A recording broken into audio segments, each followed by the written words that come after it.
Hello there, everybody. Welcome to episode 103 of the Play to Win podcast show. We break down the week's biggest gaming news through in-depth discussion. And boy, oh boy, is it a big week for gaming news this week. My name is Tyler. I'm your host this week, and I'm joined, of course, by my awesome co-host here, Tyler, as well. How are you doing this week? It's a hype week for gaming news at the very least. How are you doing? Yeah, it is a big news week. I feel like the positive part of me was like, oh, it's just a good week. But then I thought about how much negative stuff there was, and I was like, I guess it's a yin and a yang thing here where it's like it all balances each out. The negative Right. stuff to me is not something that none of it's like, oh, a bummer. So it's like I don't give a shit. But it's at the same time I can see some people being a little bummed out by it. So yeah, but there's definitely things we're excited to talk about as well. Yes, the Thanos side of things, perfectly balanced as all things should be. It's a great news week, though. We got a lot of fun stuff to talk about. We got a final look at Tears of the Kingdom. And boy, oh boy, one of the best game trailers ever made, period. We got a brand new 25-minute look at Final Fantasy XVI in a state of play, which boy, oh boy, this game's going to be great. It's looking amazing. We got some Redfall controversy. Dreams is ending live support later this year. There's a lot of stuff to talk about. So we're not going to dilly dally because there's so much to talk about. We're going to get right into it. And we're going to start with, I'm going to take your word here, okay? I'm going to take your word, your phrase. I'm not going to appropriate it, but I'm going to use it here. We got to start with the baby goat, okay? We got to start with the baby goat and talk about this final trailer for The Legend of Zelda Tears of the Kingdom. Because Tyler, I said it before on the podcast, specifically after the last 10-minute showcase. So I was like, man, this game is like, I really turned around on the game so much in terms of my hype level. And going into this trailer, I was like, okay, this trailer, I'm expecting it to be something special. I'm expecting it to be something great. And watching it, by the time it got to the end, I was like, my mind was blown in so many different ways. And I was genuinely like, I am insanely more hyped for this game than I ever would have thought I was going to be. And this game will potentially be my game of the year. And it's funny because this week I was listening back to our getting hyped for 2023 episode, right? And it was a part where we were like, oh, what do you think is your dark horse game for the year going to be, right? And I think I said mine would be Tears of the Kingdom because I was like, I liked Breath of the Wild, but wasn't like the giant fan of it that most people were. So I was like, if that ends up being my goat, like that's dark horse right there. And as I listened to that, though, I saw the trailer, I was like, oh man, that might actually end up happening. Who knows? Talk to Yeah. me. Um, it's like I don't want to get too excited because that's how you get disappointed. God damn, like that's um like it's just showed off everything you would have wanted. Any questions, well not any, but like most reasonable questions. And I think most people's concerns that they voiced about after the last like we said, that 10-minute gameplay, whatever demonstration, which felt so whimsical and free and funny. It was like, is all of this kind of like going against what some people wanted, which was like, hey, can we tighten up the story? Can we make it feel more grounded and like have the gravitas? And one of my favorite things in games, and like all of media, is when something can balance really well, like something very serious and also very fun, and like you've got the polar ends of things, but it works well because the execution is just phenomenal. And it seems like we might get that. We might get the dumb YouTube moments where it's like, oh, this crazy shit happened because it gives us all these sandbox and all these fun moments, while also like bringing back a lot of the more serious story elements from Zelda that so many people love, giving all these lore whores just like a ton of dumps and like this is everything. And like I watched it and it all seemed awesome, but also I was like, I don't know what half of this is, you know what I mean? And it's like it seems like it's just giving everyone what they want. For like at this point, if you don't like the game, the only real things I can see are people. It's Weapon the dungeons degradation. thing again. Oh, Um, dungeons. Yeah. yeah, but like it seems like they're trying to create workarounds for that, but I don't think they can truly. Like I saw some theory that was saying like maybe because the order of importance, it's hard to like make that happen with the way that they structured Breath of the Wild. So like maybe their workaround for it is like having partners, because like it seems like there is a point Mm-hmm. where you're in a dungeon with like one of the champions from Breath of the Wild. That could just be speculation. But if they manage to do even that to like make a way to where it's again the whole, we're not going to get rid of degradation, but we're instead going to like find a workaround that's kind of like a half meet up with the people complaining about it. Yeah. Like Nintendo, like this development team is insane, man. And I never truly doubted, but it was like, and I think I even said in that same episode you were referencing, like, I think they're just holding it close to their chest and they're just gonna like mic drop towards the end, or they might not ever show us anything, because that's the most Nintendo baller move, is be like, we don't have to show you shit and you're going to play this game. Exactly. But instead they're just like letting their nuts hang for like the last like a month before their game. They're just like, oh yeah, well, we're casually gonna drop maybe one of the best games of all time. Just get ready for it. And it's like, oh my God, they're Right. not kidding. But at the same time, I don't ever like to say something is for sure my goatee, because who knows what else will come along.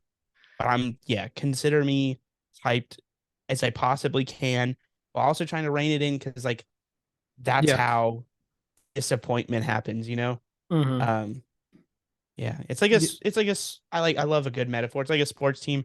You won the championship last time, and then but you didn't really do much. You didn't have any new players. They're just like, we're gonna rely on our draft picks, and you're like, I don't know, that's gonna go. And then this is like one game in or whatever. It's a preseason game, and like your draft picks all look like fucking superstars, and you're like, oh, we're never gonna lose a game again. You're just like, let's go. But of course, you will lose games. There will probably be some nitpicks and criticisms. Of course. Some people, it'll be, oh, it's disappointing. But like Yeah. personally, I do think so. Like, I don't think I'll have a lot of complaints. Yeah. And one of the things, some of my takeaways from this trailer that we got, and you kind of spoke to some of them. One of them was the story.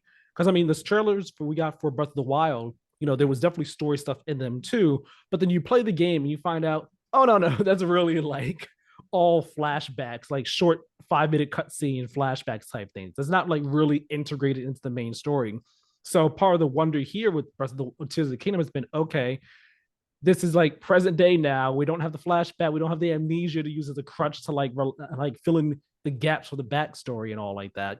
How are we going to be telling the main story? What's the main story going to be like here?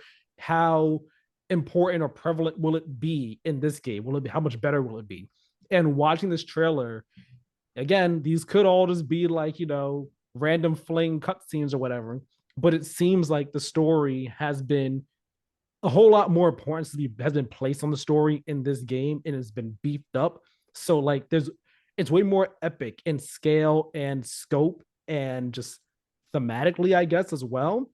Like you said, we see Link working with one of the champions, Sidon, from the Zora clan. We see him like in one of the Sky Islands, presumably. But then we also see cutscenes of Sidon and the Gerudo champion that you meet in Breath of the Wild. We see them going off to battle together and stuff. And we see Ganondorf is here. He's back for real, for real. Looking like a swole, the internet's gonna turn him to an internet daddy, They because that already man did. looks They cut. they already did. Like 5 minutes after that trailer released, they were like, "Oh my god, he's so hydrated. He's back." Yeah, that was Barrett Courtney. It was just like, he's so hydrated. To his credit, though, like, yeah, Ganondorf is always portrayed either really crusty or like, how it's like fake non-hydrated muscle Yeah. in like movies and stuff. Instead, here he's like jacked, but not like unhealthy image. He's just, Yeah. there's no like ridiculous veins popping. He's just thick, man. He's just built like a tank. But then there's that, and then also kind of with the dungeon side of things as well. Like we haven't seen anything that is clearly a dungeon, but we've seen things that could possibly be a dungeon. So like the part where we see this structure rising out of the desert. It's like, is that a dungeon? Maybe it is. We saw that round orb in the sky. Like, okay, is that like a dungeon in the Sky Islands? Is that a airborne shrine? What is it? We also saw like Link gliding through some type of structure as well. We saw him underground and like some lava cavern type thing. Is that just like a area underground? Is that a dungeon underground? Like we're seeing things that could potentially be dungeons, but we don't know if they're dungeons. But even still, just the possibility that they are. I mean, I personally, I didn't mind the shrines, but I also liked the dungeons in the past Zelda games. So, and I mean, in Breath of the Wild, the divine beasts were supposed to be your quote unquote dungeons. In my opinion, they weren't really all that great as dungeon replacements. Again, they were fine, but they don't replace that feeling of an actual proper dungeon that you're exploring and finding things and getting to the end of. Um, so I wouldn't be opposed. I'd be happy, to have something that's more akin to a proper dungeon of some sort. So if that's in here, then that's fantastic. And we also, we still get even more glimpses of other new gameplay things, like what, zero gravity in the sky islands, the giant water bubbles we can go into. Like what is even happening here? It's just so much cool stuff going on. It's hype. I'm hyped for this game now, unreasonably hyped. It's also, I get what I like. I win no matter what here, because if the game is great, I also now get to be like, having Breath of the Wild be your favorite game ever.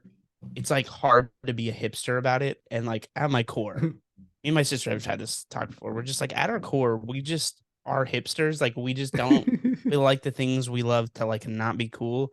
It's who we are. And it's like hard with Breath of the Wild because of how wildly successful of a game it is, and all the haters come out of the corner. So my dream scenario here is this surpasses it for most people. But now I'm sitting here over, I get to be on hipster rock because like there's no way it'll replace Breath of the Wild as my favorite game ever, because I think the first time is just so hard to replicate.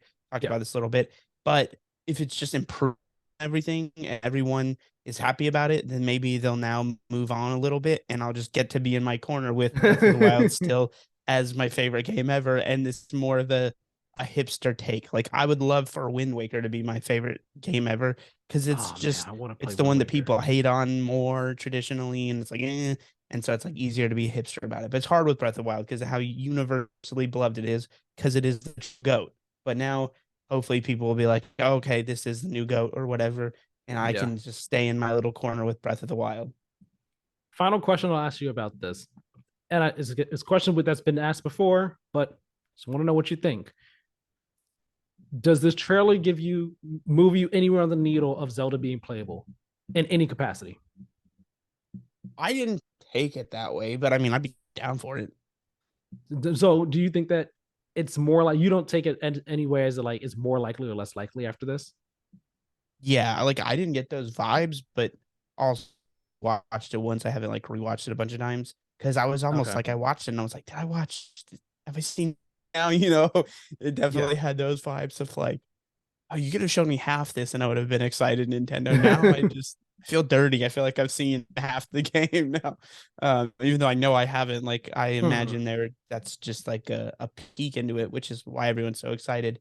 But yeah, I don't know, but I also don't know. Like you said, a shit ton about Zelda lore, so it's possible like what they showed was implying X, Y, Z. I've tried to like refrain from watching any YouTube. This is what it's all about. It's like, no, don't want to know. No, yeah, I mean, I can go either way on it, to be quite honest. Like, I don't care if we do, but I think it's cool if we do, as long as it's, you know, fun to play as her in whatever sections it is that she's in. Um, It I can see it happening though. I can see it happening solely because, of the theory crafting that's been going on about where is she or when is she and all this type of stuff that's happening. Is like, maybe we are playing as her in certain sections, perhaps, it maybe. it will change eventually. Like, there's no way they have this convention set up for all this time and they don't pull the rug out eventually. Is this the time? I don't know. But I do Yeah. believe at some point they'll just be like, what should we do for a Zelda game? They'll just be like, we should just play as Zelda. Yeah. Like, yeah, now's the time we'll do it. I think that'll happen eventually. I don't know if this is the game or not. Oh yeah, two more things, not to ask you, but just little notes I wanted to mention. Well, number one, short sword shield fused to the sword. What? That's Did it dope. do it in the trailer? Did I miss that? Yeah, there's a part where Link he's fighting two of the Zonai machine things, and then go to attack him. And like he has a sword and he swings his sword and like it kind of was like a parry type thing. It's because the sword had a shield fused to the sword. So when the Zonai thing attacks, I already got they my hit. answer. Yeah, I already got my answer for that. I mean, I'm happy that you can do it, but I'm also like, damn, I kind of wanted to find out in the game. Yeah, so there's that. But then other little note for myself as a I love trailers, okay? As a trailer nerd of sorts, I got off on this trailer to the little fact of the music and the editing of this trailer, like in the pacing, like It was paced, very, very well made. paced so well, music fantastic, but specifically from the moment when it starts, when you see Link, again, the shot of Link trying to catch Zelda as she's falling, like when the music kicks in there and it just becomes more epic, and all the shots that we're seeing to go along with it, it's just making everything work so well. It's like the way that the music kind of syncs up with the shots that we're seeing, real subtle ways where like if you're a trailer nerd who just notices things like this, like me, you'll catch you like, oh, that was such a great editing choice, such a great editing choice. And then just the way that the music was in the final bit when it's like, okay, now we're like climax of the trailer. It's the Zelda theme all remixed and everything with the saxophone in the background and stuff. I was just like, perfect trailer. And that's actually part of why I've watched the trailer at least 20 times, solely because I want to just enjoy the music and just the edit of it all. Like I wanted to go back and rewatch it because I like was kind of half tired because like I woke up because I work overnight, so like when I wake up half the time it's like either stuff is starting, so you're like catching up midway, or it's like an info dump. So I'm like, I wake up, the Final Fantasy thing is happening, chat I'm watching, and I'm like, looks pretty cool, and then and then I'm like, oh yeah, there's a Zelda trailer, pop that on, and I'm not expecting much. I'm expecting like a minute or two of like maybe half answers or cool stuff, and then it's just like blowing my hair back, like what's going on? And then I'm like, oh, Immortals. I was like, I guess that I've like I feel like I've been on a heater and like been, especially a lot of these things, I'm like, I'm gonna be proven right about that and that. So I'm glad we'll get there, but I'm glad that Immortals proved me very wrong, because I believe that was one of those games that's not coming out. And because, like, to be fair, and we'll get there in a time, but that definitely had all of the hallmarks, all the calling cards of a game that we never see again. So the fact that it was just, I was proven wrong and in a cool way, very happy about it. But, and then I was like, okay, I guess I'm wrong about that, but let's watch this. And I was like, oh. So it was just like a giant info dump of like, oh, gaming is cool. It was a wake up. It's like, hell Gaming is yeah. very cool. It is very cool indeed. Speaking of something that's very cool, let's talk Final Fantasy XVI. We got a state of play this week, the same day as Zelda. Literally, Zelda in the morning, Final Fantasy 16 in the evening. It's a beautiful way to start in Square day. Enix was like, God damn it. Because I do think they're like a part of the like don't care about Final Fantasy anymore. Like, yeah. the fallout from Zelda, like, and this is not me being like I said, I have reasons to be fine if everyone loves Zelda Breath, Tears of the Kingdom, because it will never ultimately be my goat. But I think there's like, we're getting to dangerous levels of like every video, like this is video game like radiation. You want to stay that amount away from like Tears of the Kingdom, like it's just gonna annihilate everything in its path. Yeah. Suicide Squad, like they're just like, oh, it might have got delayed till February because they were just like, let's get the fuck away from Tears of the Kingdom. Like, Yeah. we're gonna get absolutely roasted by this game. Yeah, and so like it's great that Final Fantasy 16 is the end of June, and it also has the same effect itself because it's a Final Fantasy game. So just the name alone is like, all Yeah, right, anything that's in like a 2 week radius, you might want to move or hope for they're the sitting over best. there with in a bunker with goggles. Like, are we far enough away? are we good? Are we good? If we do the thumb, is the cloud bigger than our Yeah. thumb? If it is, we need to continue to They're get turning away. around talking to all the other execs. That's how it works, right? But no, let's talk about the state of play. 25 minutes, new footage, all gameplay, just straight raw gameplay right off PS5. And as going into this, when they announced this, I was like, okay, 25 minutes. Honestly, I don't need to see much more. I've seen enough of this game, and I'm not saying that in a bad way. I'm saying it in the sense of I've seen so much where I'm like, I'm good. Anything more outside of like just combat or maybe showing some of the open world, any more in regards to story stuff will borderline on spoiler for me because it's like I don't want to see too much more of that. I'm fine. I don't. I'll see that when I play the game. So this state of For me, play, pre this Zelda trip. exactly.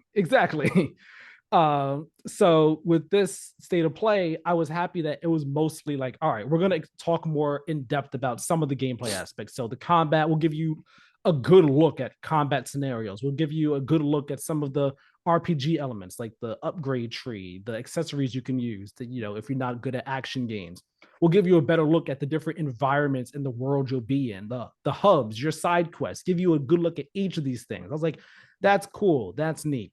And we got some story tidbits in there. One in particular where I was like, oh, whoa, I'm not going to say it in case anyone has not seen the trailer yet, because I think personally, it's kind of a spoiler that they even threw this in the trailer in the state of play, but fine, they did. And then some of the icon fights, like the big summon battles, they showed off a lot of that. And that stuff, I was like taking quick glimpses because I was like, those are like the giant spectacle set piece things that I want to experience fully for myself when I get the game. So I wasn't really watching that too much, but just taking quick looks just to get a peek of what they're showing and all like that. But so that was me going into it and enjoying this. And I thought it was a great showing for the game. It showed off 16 really well. And like, I feel like if you were already in on the game, this made you more in on it.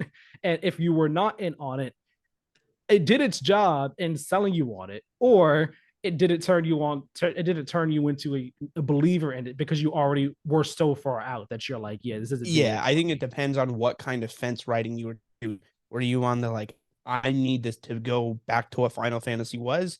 You jumped off, or you're like, is this going to be more like the new stuff? Then it confirmed it, and you jumped on that. You jumped on. You were like, yeah, let's go. You jumped on that side. So I think it's kind of like that was the split of if you're fence writing, which way did you go? Yeah. How did you feel about this state of play here? You're a newfound Final Fantasy fan, and I know before you were saying, in regards to 16, you were like, I'm trying not to watch too much. I feel like the more I watch, the less it's gonna make me want to play the game. So This how do you this feel did a now? little bit of the opposite. Um, I thought it was pretty cool. Because it had features like I was telling you pre-show a little bit that like feel like they're made for me. Mm-hmm. As someone that's like had some nitpicks and whatnot. Because even like because I didn't play 15, but 7 remake was like it was fully accurate. It was just like not turn-based, but was it? It was like it had turn-based elements mixed in, Yeah. which seems like in theory it would kind of be that mix between people that want just full action and the and so the fact that it's full action maybe that feels like a betrayal by the people that really love turn-based. But for me, I'm like, hell yeah, baby. Pause menus now. Let's go. So I was excited about that. Um, it felt more vibes based than like I know like it's weird because it sounded real nerdy if you just think about like 25 minutes and they just told us about this thing, but it did feel bogged down too Mm-hmm. much in specifics. Now again, half asleep watching like half of it, but like for me it was just like okay, yeah, this seems pretty rad. And then I also watched the Kyle Bossman's video about it, which is funny. He like pointed out the face tattoos, and I was like, oh yeah. And then he just how he hopes they don't explain the face tattoos at all. And I was like, yeah, I kind of definitely hope they don't because that'll make it way less cool. It's like this is why everyone game or like all the tight knit people in what's his name's group have Clive. yeah Clive and like Clive is hell. I will say this, I'm warming up to him as a protagonist because I'm like, I mean he's a good looking dude with these sick face tats and it's just like he's cool as like it's weird because playing Final Fantasy VII, I at no point was like, yeah, Cloud is so cool. The way I think he was intended to be, I was kind of like, this guy's kind of lame, right? I mean, he's like He is. He being is kind of awkward like around all dorky. these girls that clearly love him. He's just, I don't know, like I don't know if people are resonating with a certain part of this, but instead I'm like, yeah, Clive is cool as shit, man. Like this guy rules. So I'm No, in yeah. on Clive. I'm Clive stocks up. Yeah, Clive definitely has the aesthetic that's quote unquote swagger, I guess you could say. Like he has the look. he has that charisma where you just look at him, you're like, I like his look. Okay, okay, you got a little something going on, and then like When he the game talks, gets he closer, fights. we can tier rank the hottest Final Fantasy protagonists. And I'm telling you, Clive's going to be up there, man. I'm not going to argue with you against that. I'm not going to. He definitely would be up Because there. I think so much of it is like previous ones were a little too like felt a little too mid-aughts emo-y with long with it's fine to have long hair, but then it veered into the like whiny kind of territory of like, yeah, is it a little too, just like it's not cool, man. Versus Clive striking that perfect balance. Yes, he's got a longer emo hair, but he's also got the right attitude. The face tat just helps. That's cool Yeah, points. We just got to play the game and be like, is he whiny in the game though? That'll confirm it. yeah. If not, points up. But yeah, I get what you're saying when you're saying this felt like more like kind of like vibes to an extent. Because like you said, like they were explaining things, but it wasn't like just boring, dry explanation. It's like, no, we'll explain it to you, but we're also going to show you this at length as we explain it to you. And like the music also helped they had playing in the background. So like, for example, like I one of the perfect vibe moments for me was like when they're showing the different environments in the world. And you see like just see him walk through the field, walk through the town, and riding the chocobo around. I was like, oh my god, like I'm loving this. I'm loving this. And then you get to combat, and it's like we are beating ass, beating so much ass, and I cannot. I'm so looking forward to it.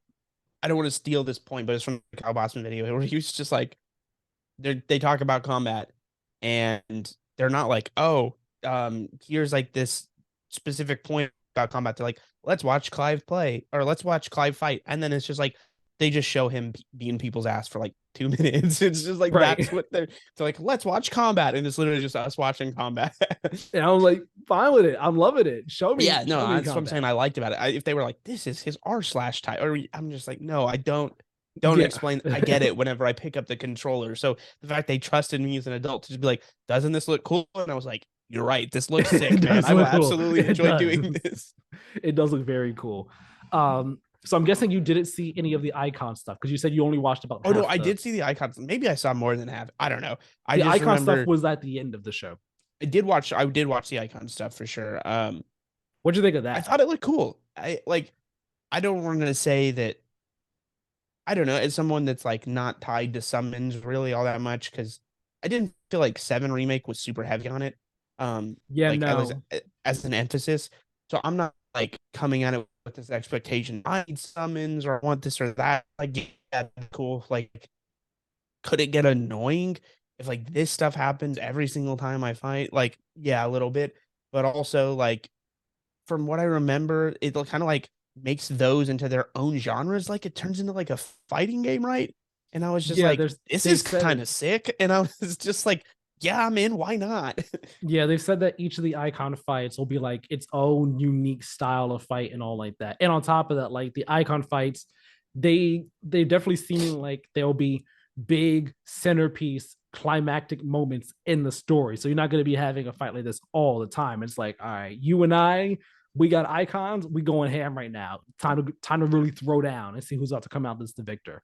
Uh, I'm looking forward to it. And like as someone who, I've played many Final Fantasy games, enjoyed so many Final Fantasy games. This seems like the icon fights that we're getting here.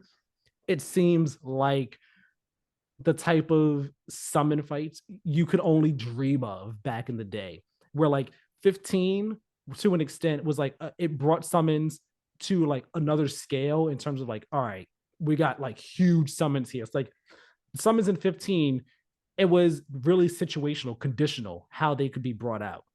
So like certain summons could only be brought out in certain environments, and it only happened if you were like near death, essentially, or if like certain requirements were fulfilled.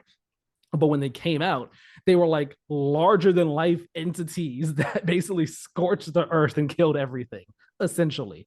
Like if you called Titan and he was like, if you were on one side of the map and he was on the other, he would throw a rock from across the map and just like crush whoever was over there. Rama would appear, lift you up, and throw his spear in the ground, and then electrocute everyone. So it was like, all right, that was like kind of a step towards like what we would dream summons to be like, but this is like taking it to another level of full on. anime summon creature battles here, just going ham. And it kind of goes to what I said to you before we recorded about how ever since Advent Children, that movie came out, Square Enix has kind of been chasing that drive of or that goal of being able to have the fights in the combat in their Final Fantasy games be as cool as the fights in Advent Children, because those fights are the highlight of that movie. And this seems like it's kind of Seven Remake was the start of getting towards that. And this seems like it's continuing to go down that path of having these just awesome high octane It's battles. it's got major. We just rewatched Godzilla and or Rangers, and we watched in Pacific Rim. We watched everything where it's just giant like kaiju and mechs fighting. Incorporate this into Final Fantasy, and they were Yeah. just like, well, I mean, the summons are basically our version of that. What if we just had them go at it? Wouldn't that be sick? And they were just like, yeah, that would be. How would we make that work? And they just did it. It's funny. I say this is like, oh, it's for me because I'm a newbie, but at the same time, I'm very just like my real life, personal, political, and I would say gaming. I'm very non-traditionalist, so like, yeah, I don't give a shit. Turn anything into anything. I'm open to it. So for me, I probably wouldn't care, even if this was like my 100th Final Fantasy. I think it's cool to try new things. So I'm like, yeah, I'm on Mhm. board for all of it. But having zero attachment to anything else, I'm not even bummed that other stuff is being replaced. I'm like, yeah, go wild, don't care. Do you, fam? Do you? Yeah, exactly. Like, yeah, sure, I'll play this. This looks cool. Uh, June 22nd, man. I can't wait. June, Having yeah, this and Zelda just like a month apart, man. That's we're June eating. is low key loaded. I mean, Yes. Street Fighter, the Diablo, this at the end of it. I feel like there's something in the middle that I'm missing right now, but Diablo and this back to back are like it's a lot for me. yeah, it's a lot. And you're gonna be like playing Breath of the Wild, not Breath of the Wild, Tears of the Kingdom as well, because you know you're not gonna be done with it in 2 weeks.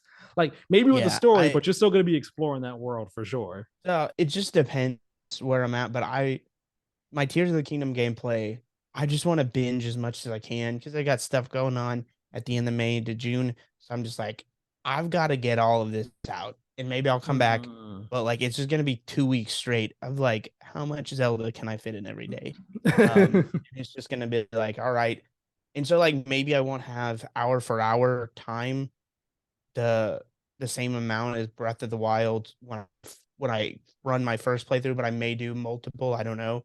But like I could see me playing it for like 2.5 weeks straight or whatever, and ending with like 70, 80 hours. It's still a lot, but like I finished Breath of the Wild 100. So I could see something like that happening. Because I do want to finish it. I want to like just get my thoughts on it out there, but at the same time, like I can't afford to take a whole month with it. Not just because I want to play other stuff, but also just life stuff like moving and everything. We're gonna get our new place at the end of, or in the beginning of June. It's like that stuff. I know I'm not gonna get any gaming done for like a Yeah. week period, week and a half period, which works out because it's like I've got that kind of like in between chunk where nothing's really coming out. Justice League would have, but like I didn't, or Suicide Squad would have, but I don't really care about that as much.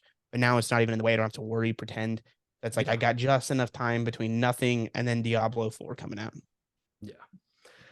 We're gonna be eating, man. We're gonna be eating up I know. so Like soon. this year is, I mean, if it's got a good fall, this year is going to be starting to stack up with some of the best of them. Yep. One for the it's gonna be one for the books for sure. We're definitely gonna be one for the books. We're gonna do a bit of a news sandwich here. So it's positivity sandwich with the news this week. We started with some hype stuff. We got some not so hype, some downward, some down kind of stuff to talk about right now. First of which is this Redfall frame rate controversy that has kind of was the discourse on Twitter for a day or two. Uh, if you didn't know, if you didn't hear about this, Redfall has been confirmed. You know, it's coming out May 2nd. It's been confirmed to only be launching with 30 frames per second.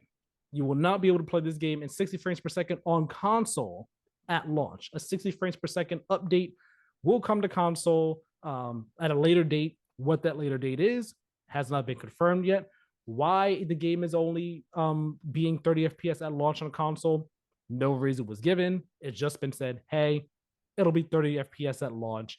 And this sent Xbox Twitter on a firestorm of I'm paraphrasing here and being hyperbolic, of course, but like, how could you? How dare you? This is awful. This is the worst thing ever. I'm not playing it until the 60 FPS patch. 30 FPS is god awful. It's the worst thing to gaming. Like a whole lot. It was Xbox Twitter was mad. They were big mad about this, and I read it and I was like, I'm of two minds of it. One is that okay, this is not a good look. It's not a good look for the game or for Xbox because one, everything we've seen for the game up to this point has been 60 FPS. There has been no indication that there wasn't going to be a 60 FPS mode for the game. So announcing this roughly 2 weeks before the game comes out, it's like, okay, that's kind of disappointing. Why are we just now finding that out? I can understand that. There's also a side of it that is Redfall already kind of has an uphill battle to fight in the sense that, it's this looter shooter, which people aren't too fond of, like a looter shooter. They didn't necessarily want that from this game, but they're still kind of fine with it. They're still optimistic. But then also, like, the gameplay hasn't been the most exciting for people, and people have kind of been on the fence about where their hype is for the game for the most part. So, like, it has that uphill battle to climb as well. We had a recent preview for it from different outlets, and people were like, I'm not too sure how to feel about it. So there's been things going up against it. And on top of that, this is the first game from Bethesda that they are putting out since being acquired by Xbox as an Xbox exclusive. So you have all these things up against it that make this 30 FPS controversy a bit more, I guess, not worthwhile, but more valid. I can understand that side of it a bit more. For me personally, though, I don't really care too much because I don't have a problem playing games at 30 FPS. Like, me playing a game at 30 FPS or 60 depends on what the game is, like for my first playthrough. And like, if a game like Elden Ring, Demon Souls, Dark Souls, whatever it is, if 60 FPS is there, I want to play that at 60 FPS because that is objectively the better way to play that game. It should be played like that. But, something like Spider-Man, God of War, I have no problem playing at 30 FPS. Forza Horizon 5, I have no problem playing at 30 FPS because it's stable 30 FPS as long as it's stable. It's good. And I want to be able to, enjoy all the visual bells and whistles. So Redfall, maybe I would have played at 30, maybe I would have done it 60 at launch. I'm not sure. But it's not too big a deal to me, but I get why other people are mad about it. What's your take on it? Yeah, I mean, like, I don't care. Ultimately, I don't like personally, I don't give a shit. Bloodborne's one of my favorite games ever, and that game runs like hot ass at times. Because it's still 30 frames per second. It does. It does. Uh, like, how bad's the jank? Like, like, notice jank. I'm good. Like, but my expectations for this have been low, not in the sense that I'm like, this game sucks. It's not like super up my alley, but it's also like I don't have a problem with its existence. I was more a little irritated about the online only shit, but not surprised whenever all that happened. And then them just being like, well, like, because it made the disc more inherently worthless, but probably when I inevitably get a Wario 64 notification about Target having it for $5, I'll be like, oh yeah, I'll pick up the disc for my collection for $5. That game was fine, but ultimately, like, I don't know. I think Xbox Twitter just is ready to be mad about anything because I think they feel a little betrayed by Microsoft in this. Like, it's a broader thing of like, when's gonna be our moment? Mm-hmm. Especially with all these games that never come out and blah blah blah. And of course, the one that comes out now is having all these issues and kind of look mid them. Like, again, I love a good metaphor. Like, in sports, especially, like when you tank, and there's like this phrase, trust the process, that Sam Hinkie, general manager Philadelphia 76ers, like popularized, which was just like, hey, we're gonna suck for a long time. We're gonna have all these draft picks. We're gonna trade everything we can. There's nothing we won't trade, and then we'll just like keep throwing darts to the dartboard, and we'll win all these championships. That's the thought process. And I feel kind of similarly about Xbox. Xbox is like, we're buying all the studios. we're planting all the seeds. No more of this. We're buying. We're not Sony. We're not going to money hat exclusives. This is who we are. We're building a culture. Trust the process. And now it's year 5. We don't have a title. We don't even have a fucking superstar. Like, what's going on? And I think they're just like, when is our turn, man? This sucks. I'm tired of trusting the process. And you've got and it feels like Phil, love him, hate, like, I mean, I do like Phil Spencer. He seems like a genuine guy, but I'm sure some people are just like, oh, I'm getting tired of this Phil. And of course they'll blame Phil, but he's like this, he to trust the process. We gave you Game Pass. What more do you want? And they're like, well, we want exclusives that we can dangle over our Sony friends. Because that's all any of this is about, right? Because they feel personally invested and attached to this, the success of Microsoft, and they want to, be able to shove it in their friends' faces the same way you do when your sports team wins a title. That's all any of this outrage is. That's the root cause, not to play video game therapist here too much, but that's the root cause of all this shit. And so it's like, but I don't care about any of that. I think it's funny to make jokes about Microsoft's expense every once in a while, but I don't genuinely believe any of that. I could care less. Most of the games I've beat this year have been on my Xbox. I had a great time. But like, yeah, it's not a great exclusives machine for the time being. I'll play Redfall. Whether or not I enjoy it will have zero. Like, it won't be like an indictment on Microsoft for me. But having no investment and just being like, yeah, I just ready for cool stuff to happen versus being like treating it like your sport team and being tested like the disappointment, like every year the Cowboys get eliminated. It's just like, I'm ready to go jump off a bridge, that's the difference. I get the frustration. Oh, no. You can't view video games that way, man. Like, that's not what this is. Yeah. Yeah. It's, I get it. I don't think it's the end of the world for me personally. It's not as big a deal as many people are making it out to be. I can understand the frustration. Yeah. And I do think part of it is, like you said, just like this is supposed to be our time, man. When is it going to be our time? And like, this is like a ding against the game that we know people are hoping is going to be one of the ones for 2023 for Xbox and all like that. So, and I saw some people say, man, I hope, not looking forward to having this conversation again when Starfield comes around. And it's like, all right, let's like, in my mind, like, let's pump the brakes, because honestly, I don't think anyone should expect Starfield to have be 60 FPS at launch. Like, if it is cool, but they will. Right. That's the thing. Like, if it is cool, but at the same time, like, Starfield is a very different game going for a very different like ambition and all like that. So that being 30 FPS only would be more understandable. But I imagine like maybe it'll have a 60 FPS mode.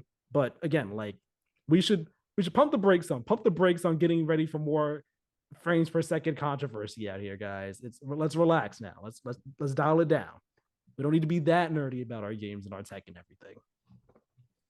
Now, from now on, anytime any bad Microsoft news happens, I'm just gonna say trust the process. Trust the process. Trust the process. I like that. That'll be the slogan now. I know. Man, we just need that on the Summer Games Fest, like the Microsoft logo that just says "Trust the process." Yes. That's what it needs to put in any of their showcases now. Xbox, trust the process. Trust the process. Right. Let's talk about Dreams. Unfortunately, but maybe a bit not too surprising. Dreams is ending live support this coming September. Dreams was the Media Molecule PS4 exclusive game. This is the one where it was all about player creation, creating games inside it, creating art, music, whatever the case may be, whatever you could think of inside of Dreams, inside this game. That's what Dreams was. It came out in 2020, was in development for a long time. Media Molecule, they had award shows that they put on for it. If I'm right, Kind of Funny, Blessing, he has his Blessing show, and I think they did a whole episode inside of Dreams and all like that, just showing the potential. Like, I love seeing people on Twitter show like, hey, look at this, guess what, that was made in Dreams, and it's like, what, that looked crazy. But Media Molecule confirmed, they announced that they are ending live support for Dreams September 1st, 2023, as they are moving on to their next project. They've said that players, you'll still be able to play, create, and share projects in the game, but there will not be any more updates or events for the game after September 1st. You'll also still be able to purchase Dreams as well if you have not already. Their next project, they confirmed it's not a sequel to Dreams, nor is it related to the Dreams IP. It's something else entirely. As for why it's ending on their website, here's what they said. They say here, we are very proud of Dreams and grateful for the way you, the community, have embraced all it has to offer. Whilst we have always had the desire to build on the foundation of Dreams and expand the experience, when reviewing our plans, we were not able to define a sustainable path. We made the decision to change the studio product strategy. This is obviously disappointing to many people inside and outside of Media Molecule. However, we are incredibly excited for what will come next. Now, Tyler, I want to ask you this question, and it's a question I've seen some people talk about in the past. I think in the years leading up to Dreams when it came out and like around its launch. Do you think that this game, Dreams, was a bit of a wasted effort for Media Molecule? And I say that I ask that question because, and I say wasted effort specifically because of how niche, like how incredibly niche Dreams is as a game. Like it's not so much a game, more so a game creation or a creation tool of sorts. And Yeah. it's not even like it was on PC, with multiple things you can send it everywhere. Like it was PlayStation exclusive that they spent years on. And that's not to say that Media Molecule shouldn't, pursue making games that are about creation. I mean, that seems like, that's kind of their bread and butter. Look at Little Big Planet. Like that's in there, it's in their DNA. But do you think that Dream specifically and how hard it went in on basically being like, this is all about community player creation. That's what this is. Do you think that was a wasted effort for all these years? I think it's an interesting question because when you phrase it that way, it's all about internal expectations. I think the only person that can truly determine if it's a wasted effort is Media Molecule. And did they have more of an expectation of commercial success? If so, I don't think there's any arguing that this is a wasted effort. If they were like, we just want to make this, whoever plays it is a bonus, then no, like ultimately artistically, what you feel compelled to do matters. But you probably at this, right? Like, and making something this expensive that doesn't get played, like being cool with being like, yeah, we'll sign up for another one of those, like at some point. And I think one of the parts that is cool about Sony, and I don't want them to lose it, is to like, we'll fund stuff that doesn't make money because some stuff pays the bill. And I don't want that to stop happening, but it's like, this might be a little too avant-garde at a certain point. It's like, hey guys, we need you to make something that more closely resembles a game that people want to play Yeah. after this. But like wasted effort for this, that's all like, was it worth it? That's a question I think the developers themselves would be the only ones that can truly answer it. And Yeah. I don't know, maybe they weren't, maybe they're not, I assume they're not dumb. They probably knew this wasn't going to sell a ton. Maybe Mm-hmm. the reception was still underwhelming comparatively, but it's not like they're pulling the servers and nothing can get shared or made by other creator or other players. That'll be kind of a bummer because that's going to happen at some, I just don't know when, hopefully years in the future, but who knows with how so much of this server stuff goes. And people kind of freak out about it no matter what. But I just want to let anyone that's worried that will happen in the future. Like this game, like this shit ain't forever. But yeah, like it's all perspective. Yeah, and like that's kind of like I guess my take on it, whereas like for them, I would like to think that they don't perceive it as a wasted effort because clearly, like I said, Yeah. player creation is something that they clearly care about when it comes to games. Like we saw that all throughout the Little Big Planet series. Like, yeah, you had your main campaign, but they loved, like, it was just awesome seeing the levels that people were making Little Big Planet and all like that. Like, I remember seeing people, I think people remade like a level from Metal Gear Solid, or they would remake like things from Final Fantasy VII in it. So like taking that to the next level of, okay, it's not just going to be a pillar of our game. This is going to be our game, player creation. We want to see what people can make. I don't think they would perceive it as a wasted effort. But I wouldn't be surprised if gamers, the community, not the Dreams community, but the gaming community, sees it a bit as a wasted effort because, again, of how niche it is. And we know that we can get fun, creative experiences from Media Molecule um, in other ways. And I could wouldn't be surprised if the gaming community is like, man, like I wish we had something more tangible, more solid from you guys after all this time, instead of you guys spending all this time on dreams and then, it's this niche thing. And now it's like, we don't, it wasn't something that was ended up being as popular or prolific as something else could have been. You see what I mean?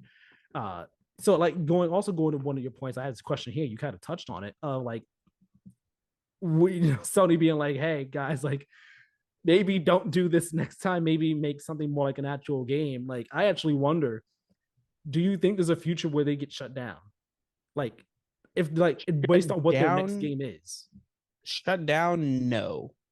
Now, so the future where they get shut down would be not necessarily like I don't think Sony comes in and goes, "We're shutting you down." I think Sony would come in and go like, "Hey guys, like the next project has to be something that pays the bills somewhat."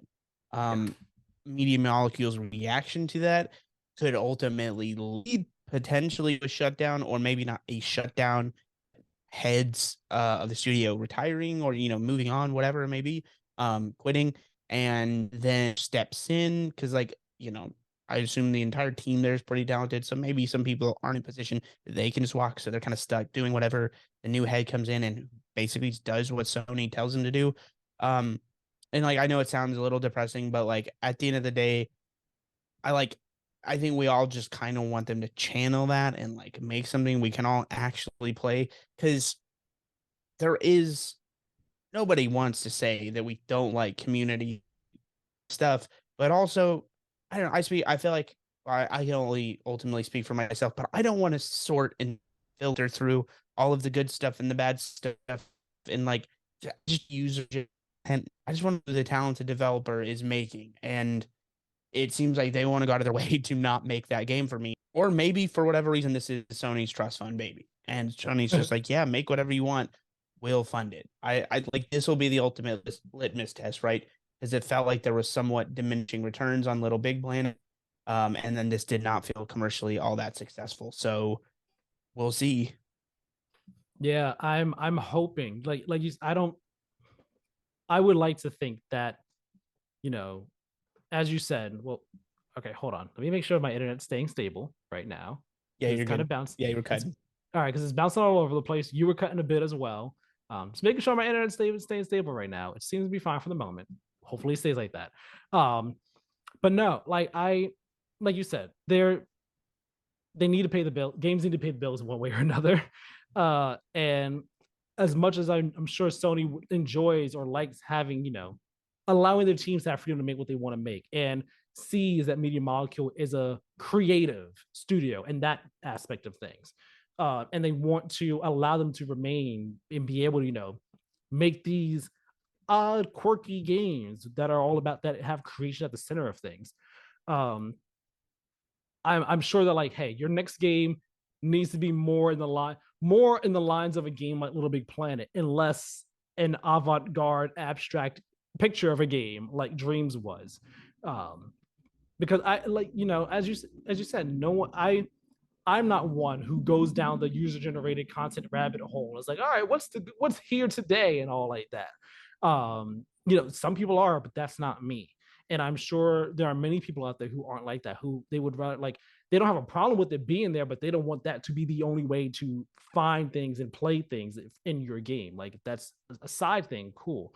So I hope that Media Molecule's next game, whatever it is that they're making, is something that is more tangible that people enjoy. Because if it's not, then I actually worry that Media Molecule might end up getting like the shut down, laid off, something layoffs over there. I don't know, but I worry about the future of Media Molecule if their next game isn't more of a mainstream type of thing that does well. That's my Yeah, take because on I it. imagine Sony tells them like, "Hey, listen, we'll worry about the marketing. If your game is good, we and it's like a game, we can market it and it will be successful. But you gotta give us a game. Like these aren't games anymore. Like with streams, it's like I get again the user generated thing, but at a certain point, it feels like a homework assignment when the game is like you make games, and it's like I don't think I want to. I also don't think I want to like sort through all of these lists, and it's like it's just a homework. It's like homework on top of homework, and then it's just like I'd rather just play the game. You guys, you're talented, clearly. Like, but I don't know. Maybe their end goal is to be like uh engine creators. You know what I mean? Like, Yeah, I yeah, don't know, go work for Unreal or something. Um, you know, but it like, and I'm for accessible like creation and all that. But again, that's more of an engine than a game, you know? yeah. It's interesting. It's interesting for sure. All right. No more dour news. Let's get hyped again. Let's get excited. Let's have fun again. All right. Let's talk about the Super Mario Brothers movie. Because man, this movie has been doing numbers. And I don't think that anyone in their right mind doubted that it would. I think I've just been surprised by the scale of the numbers it's been doing. Okay. So, number one, its opening weekend box office totaled $368 million worldwide, which surpassed Frozen 2's opening global box office total of 358 million, making Super Mario Brothers movie the biggest animated movie opening ever. Like, wow. I knew it was going to be big. I didn't realize it'd be that big, though. And then as of today, as of recording today, Sunday, April 16th, the movie has passed $600 million worldwide, making it the highest grossing video game movie adaptation ever and the highest grossing movie of the year so far. Wow. Are you Yeah, I surprised mean, by that by on any level? uh, I mean, like, because the movie, the like box office and everything has been so volatile, stuff that was hits before public's not reacting to. So I don't know if I would have like guessed that it would be this high, just in the sense that I don't know if I would guess anything would be. But like, yeah, I mean, people like Mario, man, and it's been what I mean, there's never been any kind of competent movie media franchise made of him outside of, games. So it's like this makes sense on so many levels. It just had to be a not absolute disaster for it to be success. It could have still probably been relatively successful even if it was an absolute disaster of a movie. The fact that Mm. it's like, yeah, you can watch it and not be mad about its existence. I just think that was more than good enough. And I think that's ultimately why they went with Illumination. It was just like they clearly understand what a lot of kids want out of kids movies. And from Mhm. what I understand about like the reviews and everything, there's not like a coherent plot really. It's just kind of like a wacky mix, but like kids don't care, man. Like it's 100% fine for a kids movie and have what they want out of their movies. They just want to be able to, there's a lot of that in here. So, like, good for them. Um, like the context of which I go see this movie was always just going to be with one of my nieces or nephews, and just the way it's broken out with our work schedule and everything, we haven't really been able to take them to do that. So I have Yeah. not seen it. I'm sure I will at some point, but for now, I'm all right. Like, I have seen it. So yeah, I saw it this past week with my girlfriend. I was waiting for her to get back because she wanted to see it. She was on vacation when we recorded the last episode. She's not on a vacation anymore, so we saw it this past Thursday. And here's my mini review of it of sorts. I enjoyed this movie. It's a really good movie.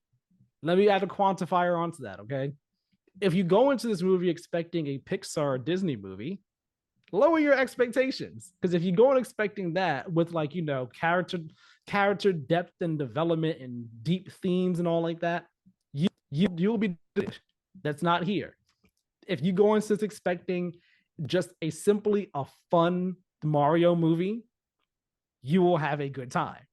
It is an enjoyable movie. It is definitely it's a movie for kids and also for the die-hard Nintendo fans. Like, there's a litany of Nintendo related Easter eggs in this movie, not just strictly Mario. Like, other Nintendo games make little Easter egg cameo type things in here. Um, the Mario references are out the wazoo, whether it be visual or audio, like um little audio jingles that you'll hear. You be like, oh, wait a minute, I recognize what that song is. Um, one Nintendo reference in particular that I actually really liked. I'm not gonna say what this thing is, but it's Luigi's his phone ringtone. When his phone ringtone goes off, I was like, huh, what's that? Oh, I know what that is. That's cool. That's neat. Neat little touch right there. Um, so that's that. Let me say this about other aspects of the movie. Let me get this out the way, the elephant in the room. The voice acting, specifically Chris Pratt. Y'all were hating on the man for no reason. He was getting so much hate. Meanwhile, he did a damn good job as Mario, I think. Of course, it's not like, we all know it's not the game Mario, but for the Mario they were going for, like, I guess the Brooklyn Italian type voice, more realistic, grounded one, he did a solid job as him. Did a great job. Him and Charlie Day both did great I jobs heard it as was. Mario and Luigi. I heard everything was very just meh as far as outside of Jack Black as Bowser, who was just like absolute rock star.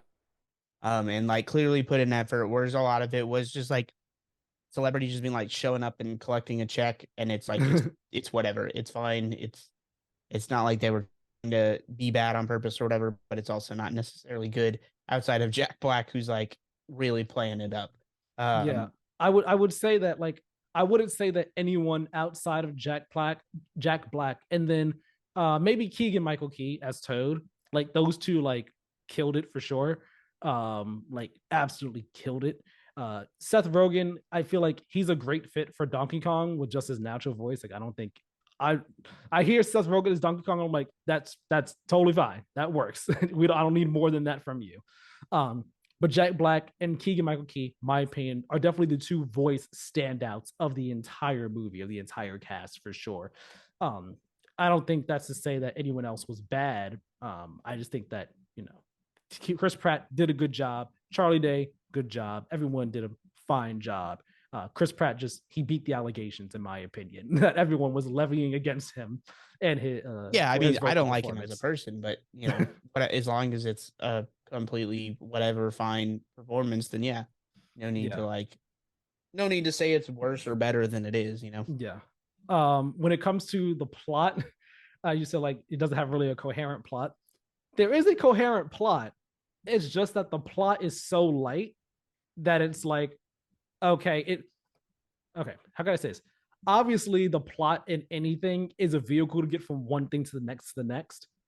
It is very evident here that this is just a reason to go from this to that to that. Like you get what I mean? Um, but I mean, again, I went into this just expecting to have a fun time in the Mushroom Kingdom with Mario stuff, with Mario references, Mario platforming, whatever you want to call it. I just went into this expecting a lighthearted, fun Mario time, and that's what I got.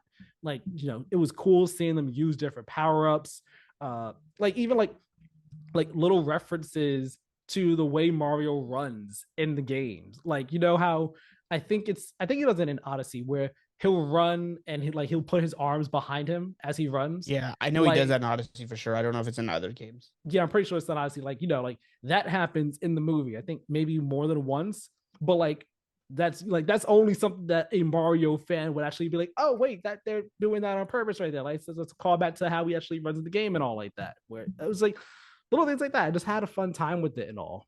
Um, I do think that the movie it sets itself up for a sequel, and then or sequels, I guess you could say, if you want. Um, not in like any like, oh, here's where the movie's gonna go next, but it's like, all right, here's they could pick up on this point if they want to. They could pick up on that point if they want to in a sequel. Um, and I don't know, I just had a fun time with it. I will say the funniest thing in that movie, bar none, in my opinion, was one of the Lumas. There's a Luma in the movie. The Lumas, if you don't know, they are Rosalina, her little star creatures from Super Mario Galaxy. There was one of those in the movie. Um, for me personally, it was the funniest thing in the entire movie. The bar, like there are some other funny things in the movie. I got a lot of chuckles out of it. It wasn't like dying laughing throughout this movie. The Luma had to be dying every time it spoke. I will not say why, but it was hilarious for me personally.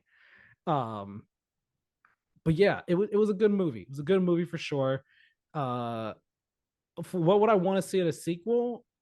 If I was, if we're getting a sequel, we're almost certainly going to get a sequel. What would I want to They're not letting this see? cash cow die. Yeah. No, definitely not. What would I want to see? It's tough for me to say as someone who likes Mario but is not like a diehard Mario fan. Um, but I would definitely like to see, more Mario characters that Yeah. we It's typically. Waluigi and Wario. And if I swear to God, if Waluigi better be an It's Always Sunny cast member. Like I would say let Charlie Day do Nightman Dayman stuff just with Luigi and Waluigi, but I don't know if Nintendo and Illumination would go for that. But like go cast Glenn Howerton or Rob McElhenney for sure as or even Danny DeVito would be fine Yeah. as Waluigi.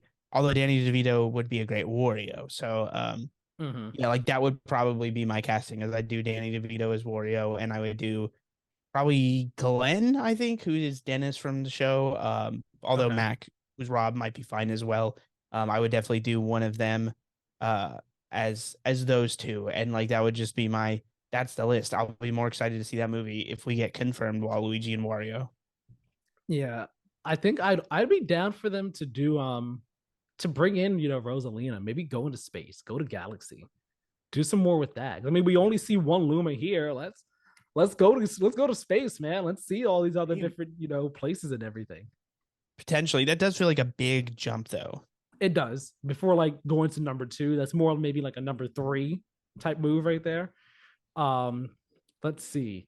I would one thing I was hoping to see, I was wondering if we would see, would be any Smash references in this game, in the movie. I was about to say in this game, in the movie. There were, I actually don't know. There might have been when Mario was doing like some fight moves. There might have been like, oh, that's how his move is in Smash. I don't know, but I Yeah. don't know. I just think it'd be fun if there was like, no, we're actually gonna fight on a Smash stage right now. Like we're going to make a Smash stage. We're gonna throw hands on it. And just as another fun Mario callback right there, because I mean we got Mario Kart in this movie, which that sequence is actually pretty cool. I enjoyed that sequence. Um, but yeah, I guess the Galaxy Jump. The Galaxy Jump would be a fun one for me to see for them to do that. But I guess that's more of a third movie type of deal Yeah. right there. So what would you see? What would you see as like the next Nintendo animated movie, or just other Nintendo animated movies? Because Um I think Zelda is Donkey the Kong number one. Donkey Kong kind of just makes too much sense, right? Yes, That's what I would assume. I'm just gonna go on record is I don't want a Zelda movie. I know a lot of people are like, oh, we want it. interesting. I don't they won't it won't be good. Like I just unless they're gonna give it to like Studio Ghibli, like that'd be sick. But Hmm. they're the only one that I would trust to get kind of the essence of Zelda. Otherwise, I feel like it'd be over explained or like they under explain it, but it sucks. Like I just wouldn't trust a lot of studios, and like I think Nintendo would just want to make money off of it.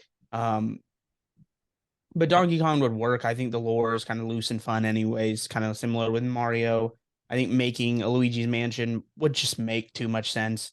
I Um, definitely would, especially when you see like just how Charlie Day does it here in the movie as Luigi. Like he sells the scared Luigi really well. It that's does good. make so Yeah, much I mean, I sense. love Charlie Day. He's great, and it's always sunny. So yeah, like I'd be down for that. I think it would just make a lot of sense. Any kind of spin-off of that nature, a Yoshi movie. I don't know if Yoshi's iconic enough to like do numbers on its own. Probably not. But I could see that potentially, maybe. I don't know. Um, it's tough too because it's like, well, what really works within the context of an animated movie? And it's like Kirby also, I don't know if he's iconic enough. I mean, like I love Kirby, he's iconic, but like selling your own movie iconic's a little different, especially with I imagine the numbers they want. Hmm. The spin-offs of like Luigi, and then I would imagine Donkey Kong are the only sure things that I would be like, yeah, those just make that much sense. I do think like Kirby could get weird and fun if they wanted, if like that got greenlit. I think But Kirby in would general, work I'm better also as a. not a like make this a movie kind of person. I think Kirby might be better as a series, not a movie. I can You see could that, you yeah. could do a Kirby series with him being on like not having a voice or whatever, but him being in a movie, like that's a harder sell. I think same with Yoshi, except Yoshi, I imagine that would be more like the Disney Junior type of TV series as opposed to like you could get away with like an actual series with Kirby at all.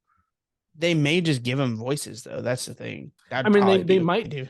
they might do that, but the thing is, I feel like if you give them voices, you take away some of their charm, specifically I with mean, I Kirby. agree, but I'm talking purely from a money making standpoint of how Yeah, Nintendo and Illumination would feel about it. But yeah, yeah, in general, I'm not a like make this a movie to validate us. Like video no, games of made more course. money than movies, man. Like they're more popular than ever. Movie theaters have kind of been dying, which is part of why this is such a surprise success.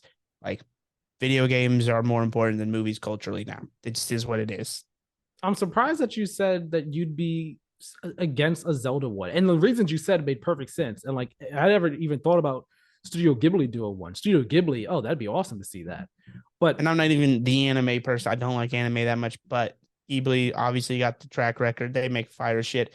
And I feel like they would just find a really good way to tie it together to make it whimsical and fun, yet also like have kind of those underlying tones that like Zelda can kind of touch on. And I would trust them to make it potentially even better story wise. While also like having that beautiful hand drawn animation done in a Zelda style, sick. Would be super down for it. Outside of that, don't know if I'd trust anybody. now stick with me here, entertain me, okay? If a Zelda one was to be made, what Zelda would you want it to be based? What I don't know if I say based off of, but like which Zelda would you want it to be? Would you want it to be like Ocarina of Time Zelda, Breath of the Wild Zelda, Twilight Princess Zelda, Wind Waker Zelda? Because they're all very different, like thematically, artistically, and all like that. So which one would you want it to be? I mean, I think I would want so it's weird because I think if it was Ghibli specifically, I think they could pull off pretty much any Zelda and would be fine with kind of an out of place individual story. But if you're like in any way trying to consistently make money, but see, that's the thing. I don't know if Ghibli would go for making sequels, but Right. Skyward Sword would make sense in that like it's the beginning of the timeline from what I understand, and also kind of a game that a lot of people don't like. Like I almost think that'd be smarter taking something that's maybe not as well beloved and turning it into something beloved instead of like taking something that's well established and risk pissing those people off. That's very true. Actually, I never thought about that. It's a good take right there. I I think I would love, or I think one that would work really well would be Wind Waker, actually. Um, Yeah, I mean that artistically, like just the art design and everything, that art style, that would just make a lot of sense. And I think even more kind of whimsical feeling, even though there's like I yeah, know it's not all just that. That like that feels like a slam dunk. Um, yeah, and like you could really sell like that adventure, like sailing on the high seas and everything, going from island to island, and so on and so forth. Like that would make for such an awesome movie. And then you got the pirate stuff in there as well, which just adds to the whimsy and all. And like that would be such a great one. Like yeah, Breath of the Wild, Ocarina are more iconic, more popular, and all like that. But and like yeah, you might get more serious story from them, but like let's get fun. Let's have some fun with it. And we haven't had quote unquote fun in Zelda since Wind Waker. Wind Waker was the last time where it was like, you know what, we're gonna be more kooky and quirky and weird and fun and just like more lighthearted. And it'd be nice to see that in a movie for Zelda. And if they didn't want to do a movie for Wind Waker, let Wind Waker be the series and have the more serious one be, I don't know, Twilight Princess or whatever. You know what I mean? yeah, I think I think the problem with doing a Zelda, and I also think another problem that brings with doing a Zelda movie, is like trying to sequelize that and keeping a coherent story when so much of Zelda is disjointed. Like I could see, even again, I don't want this to happen, but if you're gonna do it, maybe do a show, a series, and it's like each season is just a different piece of the timeline, that's not necessarily linear and coherent, but is more similar to the games and can be thematically different, stylistically different, have a different cast. You can do animated, like, a Ghibli style, or you could do live action, but you have it, like I said, just be completely, you just starting over each season. It's a little more of a production, takes a little bit longer, but is within this. And I feel like if you like Zelda, and at that point, you're probably going for more of your older fan base is not as much kid themed. Not that it has to be like mature, but at that point, we're all more understanding of like, yeah, this is how Zelda works. It doesn't have to be like one long, oh, serialized thing. And instead, with the popularization of like True Detective, American Horror Story, like all these things to do the non-serialized storytelling, um, I think that would be interesting and a like better decision in the way to do it, because Zelda and the way the story as we know it is just not like one long timeline, and I don't think that would work. Yeah, it When wouldn't. the expectation is sequels, and I don't Right. know if Nintendo would be like, yeah, we'll do a one off and just make money on this and nothing else. Yeah, yeah, that wouldn't work out that well. Let's switch gears. Let's talk about the last big surprising hype announcement this week. Immortals of Avium. This is a new game Yeah, coming from Ascendant Studios. It's being published as an EA original, and it is a single player, first person magic shooter. It's story focused. And, like when we first, like, they were teasing this game throughout the week, and I was like, all right, whatever, I'll see when it comes. And then I watched the trailer and I was like, you actually don't look that bad. You actually look pretty freaking rad right here. And I was wondering what you were going to think, because I know you're not really a high fantasy person. This isn't strictly high fantasy, but I was still curious how you feel about it. How are you feeling about Immortals of Avia? so like the caveat being story, whatever, looks fine. It's all high fantasy to me. Um, Visually, I think there's a little bit of lameness. Like the cover looks like it sucks. And it's like to add a little too much of like trying to be a badass, in quotes. That being said, sign me up for the gameplay.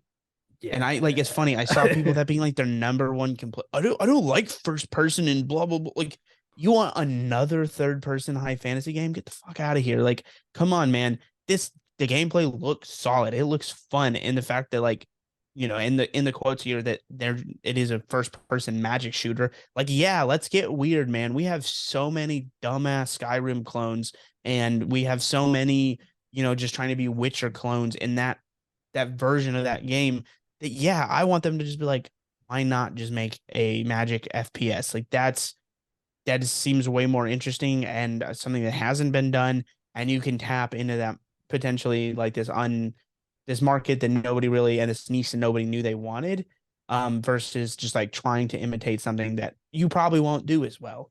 Yeah. So as long as the gameplay, like, the key here though is, because that stuff is whatever to me, the gameplay has to feel tight, it has to feel good, and Uh-huh. I'm not saying it won't. It just, that's very key.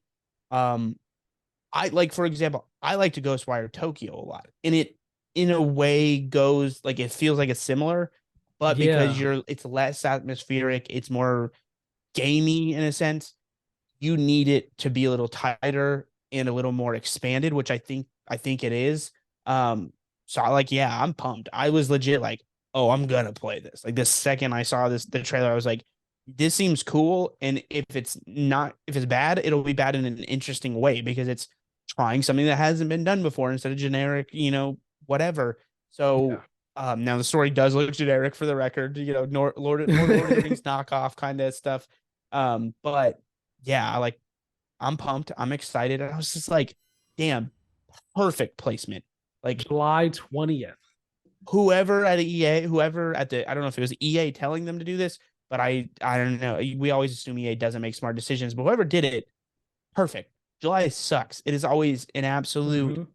dead month. So And they are a if month. That's this a month after Final Fantasy. You got yourself a month and some change before Starfield. You're if sweet this is spot. bad, it will be swept under the rug and everybody will forget it because it's July. And if it's good, it's all we're gonna have to play, baby. Like, it's perfect. It's so smart. The only thing that I can think of is some other game that's bigger than them or more established, but coming can't out around the compete with the time. big months is going to also be smart enough to like release right in their window. And they're just going to be sitting there. It's like, son of a bitch, just all mad, throwing stuff off the desk. Like, you got to be kidding me. But perfect time frame for them. I'm Yeah, excited. I don't even know who this studio is, but like I think they're a when new there's studio. cohesive, well thought out plans like this, and there's promise, and it shows to just like a lot of smart instincts that we want to make a magic high fantasy game. Well, what's been done before? Let's not do that. How can we separate ourselves? It's just like a lot of smart made, and the gameplay looks sick. So I'm in. Yeah, and For like the better or worse, team. whether it's a tire, I just want it to be good or a tire fire. Just like please don't make me a mediocre kind of like soggy mess. Yeah, and if I'm right, like the director on the game used to work on Call of Duty and and some other games, but like definitely have has Call of Duty origins in his his Hell yeah. resume there. So like you can clearly see that in how fast paced the game is and all the So shooting and that stuff means, like that. see, now I'm more excited. Is like as long as they got enough care and attention, like enough people to like refine it, that should be the bones of like good gameplay Right. And it's like of like tight, just I'm into it. Like you said, like it looks unique and different from something we would typically be getting these days. Like it's first person shooter, but with magic. And I'm so down for that. And rewatching the trailer, thinking about it throughout the week, I was the past couple days, I was like, man, it kind of reminded me or made me think like this seems like a game that we could have gotten in the PS3 360 generation yeah. of in the sense And I have of a fondness. I personally have a fondness for that generation. I really love that right. And I'm generation. not saying yeah, I'm not even saying this is a bad thing in the sense of like it's like the story may be whatever, but like the gameplay is posing this unique this unique type of gameplay style that we wouldn't have gotten prior to, that we also have not gotten a whole lot of in recent years. Like, yes, the PS4 and Xbox One generation, we got some great games from it, but I would argue that as the generation went on, things kind of got a bit sanitized in terms of The unique creative ideas in terms of gameplay. So this is kind of harkening back to like the 360 PS3 generation. We kind of had a bit more unique creative ideas when it came to gameplay. So I'm so down for this game, and it looks like it's an utter blast to play. the as much as I hate the argument when people are just like, oh, games are worse now than they've ever been. Shut the hell up. Oh, You don't know 100%. ball, but in this case, you don't know games.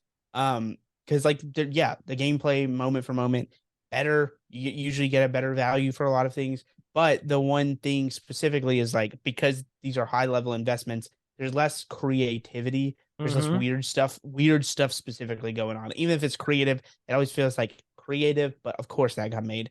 Whereas like the PS3 and the 360 generation, like you were saying, there was a lot, like half the game's pitch was just like, what if this, but this? And there's always something dumb and it didn't make sense, but it was like, it's cool that it was at least tried. And so the fact that they were like, what if Call of Duty, but magic is so dumb, but like And 100%. When you that's see it in action, you're like, oh yeah, of course. Like, you and know, you know what's funny is one of the teasers that they had put out prior to the announcements, the reveal was I think it was the director like saying like, yeah, so we were going to be working on the game, we were thinking, all right, well, what if instead of guns it was magic, and what if instead of a helicopter coming down it was a dragon, and then we would like, you know what, let's make this game, and that's how we got to this, and it's just like perfect. I love this. This just seems super cool. It seems you're super like, rad. sometimes people are lying about their creative thought process. That man is telling the truth. Just other little tidbits of information, real quick. As we said, it's coming out July 20th. It is only current gen game, so PS5, Series X and S, and PC. $60 on Another good PC, sign. $60 on PC, 70 on console. Interesting note right there. There are 25 spells to learn and upgrade, and 80 talents to earn from a skill tree. And the story is roughly 25 hours long. Haven't talked about the story, but fun little note here. Your main character's name is Jack, spelled J-A-K. And Like I Jack read and that. Daxter, yeah. Yeah, I'm just like, oh, it just hurt my heartbeat. I was like, oh man. On some level, I'm like, they're trying to get me, but at the same time, I'm like, listen, man, that name's kind of cringe outside of Jack and Dexter. You know what I mean? Yeah, and I mean honestly, like I'm in on the story. Yeah, it might be generic B movie, but whatever. I'm like, I'm sure it's gonna know exactly what it is and lean into it and just Listen, man, have a great podcast time. games have a time and a place, and it sounds like this might be a perfect one for me. No, I'm hyped for it. July got a. I literally added. I was like, cool. Added it right to my calendar of game releases that I'm looking forward to. July Oh yeah, 20th, I was like Immortals of fucking day Aveum. one, man. Yeah, instantly. I was like, yeah, we're playing this. It does suck that it's EA, and of course it's the full 70 and yada yada. Um, but like, listen, man, hats off to EA. Someone had to approve this. I'm Yep. glad they did. Yep. And their EA Originals program has pumped out a lot of great games over the past couple years. So like, good on them for this Yeah. one. Good on them for that. Let's rattle off these brief mentions though, unless you had one more thing to say about Immortals. I was gonna say just the elephant in the room, only if you listen to this podcast, is I'm pretty sure this was revealed at Game Awards. And to my credit, this the trailer they showed there was a trailer that's like we're 5 years away from this game ever releasing if it does. And so I said it was one of those games that was a Ponzi scheme. It is obviously not. It I don't exists think and it it is was coming out. there. I'm pretty sure. I feel Maybe like it I'll was. I'll It was check. I'll on check this right now. podcast. Because when we saw when I saw the trailer, I was like, you brought it up, and I was just like, yeah, man, this game's not happening. Like, clearly, it's meant to, it gave me strong Avowed vibes. You know what I mean? Like, Oh no, you're right. that, You're right. It was there. yeah. How long ago did the Avowed trailer come out and have very similar vibes? It didn't make it obvious from the trailer they were trying to do something different. And it's like, it's so weird because why would you have that brief teaser trailer that makes it seem like your game is years out and then drop the bomb on us that the game is 2 months away and none of it makes any sense from from that perspective, which is all EA's call ultimately. I don't know how much say the studio really got on any of that, Yeah. but like, why not just drop this all at once? Like, who was so excited by the Game Awards trailer and connect? Like, I think a lot of people wouldn't even connect the two. So it's very interesting to I me. forgot it was announced there, clearly. Yeah, exactly. Like, And so for me, that portion of it's like, why would you do that? Ultimately, I don't care, but I just think it's super fascinating. Because like, so you go from that indistinguishable, not recognizable to just like full blown, here's the game. It's coming out in July. It's like, yeah, this is awesome, but like, how did we go from there to there? Talking about 0 to 60 in 2 seconds. You know what I mean? you know what's But crazy is that when they were doing the teasers this week, I was like, huh, reminds me of that game. I was like, I could have sworn we saw a game like this at the Game Awards, like some trailer like this, and it was the exact same game. I just didn't realize it. I didn't bother to look it up. It was like, oh, seems like something we saw before. All right, turns out it but was it the looks exact same. awesome. I'm super hyped to play it. We need if I'm gonna if this year is really as good as it seems, I'm gonna spread so much of an agenda of 2023 is the best year in gaming ever. Because I'm sick of all this like old ass, like all these people that are like this old year. And listen, there's some banger years. 07 is going to be hard to beat. That's I like to throw 2017 in there because 2017's got heat too. But Mhm. this is the kind of game you need to be a solid 8, not because it's anybody's goatee, but or even if it's somehow a 9, it builds your roster. It just you start going down that list and you go, oh shit, that's 10. You're 10 deep, and you're like, that game came out this year. That game was sick. So that's what you need. Mhm. I'm rooting for this game to be good. We need you on the roster, man. Please, please. Oh man. All right. Let's actually do these brief mentions now. Not too many of them. We got the PlayStation Plus extra premium games for April announced.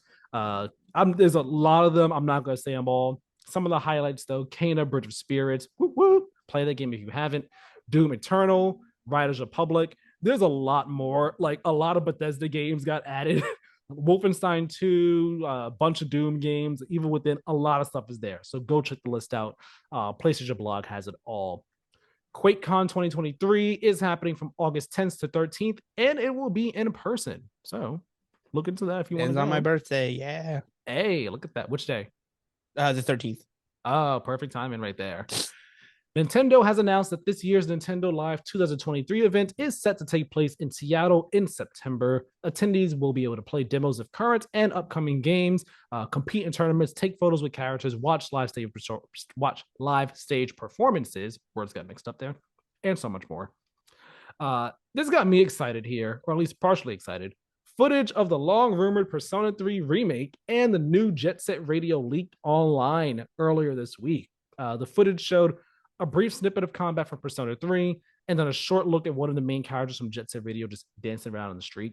And then shortly after these leaks spread, the website Gematsu corroborated the existence of a Persona 3 remake. They said, no, we can confirm it's in development, but they couldn't state whether or not that leaked footage was real. It looked real. And then people also spotted that a website domain name for this Persona 3 remake was registered recently, lending more credence to the existence of this game. So, like, there have also been rumors that, like, this Persona 3 remake and Persona 6 were both going to be announced this year. Where there's smoke, there is fire. It's happening. I'm excited. How do you feel? I know you're not a Persona person. I don't know how you are about Jet Set Radio. Does I've any of never this played do it, but it anything for seems you? something incredibly up my alley, so I will probably play the new game. Nice, nice. Yeah, I'm looking forward to both of these. I think we briefly mentioned it earlier, but Suicide Squad got delayed to February 2nd, 2024, which, I mean, we already had the report that it was going to be delayed. We just hadn't heard anything yet. And like, even this week, I was like, man, like, that game's supposed to be out in a month. We haven't heard anything at all. I wonder, it's definitely got to be delayed. And then it's not delayed to the end of this year. It I got thought for a second they might pushed. pull a Tom Brady, where it was like rumored that the main reason Tom Brady unretired was because Adam Schefter like beat him, like they were leaked that he was retiring, and that pissed him off so much that he came back and did another season, ruined his marriage and his whole like his wife was like leaving him and everything, ruined his family, all to be petty because he was like, fuck that guy, like he doesn't get to leak my retirement. So the closer we got, I was like, maybe there's like, no, we're not delaying it now. It's coming. No marketing, nothing. We're going to release it on that day. You can't. Jason Schreier was there, Adam Schefter. They're like, I don't think so, Jason. You don't get to leak that. That's our decision. But man, February. Whew, that is a delay. A long time. Yeah. That's a long delay. Wow.